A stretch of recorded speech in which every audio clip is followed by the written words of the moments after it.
अस्सलामुअलैकुम दोस्तों, सिंध जो बहतरीन ऐं फ़क़ीरी तबियत जो मालिक सिंधी गीतनि जो मशहूर फ़नकार फ़क़ीर नियाज़ हुसैन उमराणी।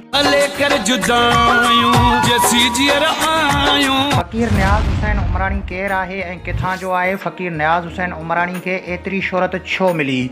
तफ़सीली ॻाल्हि ॿोल शुरू करण खां पहिरियां जेकॾहिं तव्हां असांजे यूट्यूब चैनल ते नवां आया आहियो त महिरबानी करे असांजे यूट्यूब चैनल खे सब्सक्राइब करे घंटी जे बटन ते क्लिक करे ऐं नोटिफिकेशन ऑल करे छॾींदा।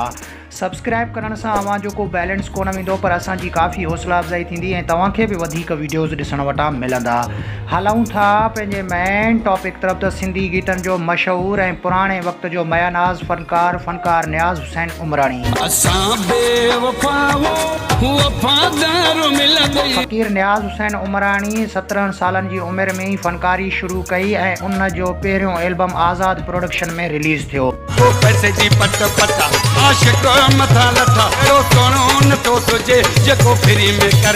हिन गीत खां पोइ फ़क़ीर नियाज़ हुसैन उमराणी खे काफ़ी शोहरत मिली। सिंधी फ़नकार फ़क़ीर नियाज़ हुसैन उमराणी जो तालुक़ु हिकु ग़रीब घराणे सां हो। फ़क़ीर नियाज़ हुसैन उमराणी नंढे हूंदे ॾुख ई ॾुख ॾिठा।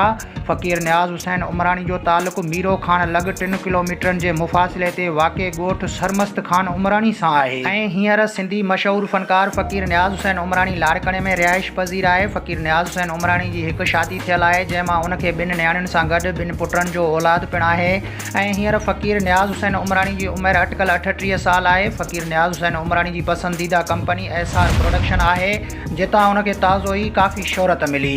हिन वक़्तु फ़क़ीर नियाज़ हुसैन उमराणी नए सिज जीअं उभरी रहियो आहे ऐं उन जा काफ़ी एल्बम ऐं गीत हिट पिया वञनि। हिन तरह जा वधीक वीडियोज़ ॾिसण जे लाइ असांजे यूट्यूब चैनल खे सब्सक्राइब करे घंटी जे बटन ते क्लिक करे ऐं नोटिफिकेशन ऑल करे छॾींदा। मिलंदासीं नए वीडियो में, तेसिताईं अल्लाह हाफ़िज़।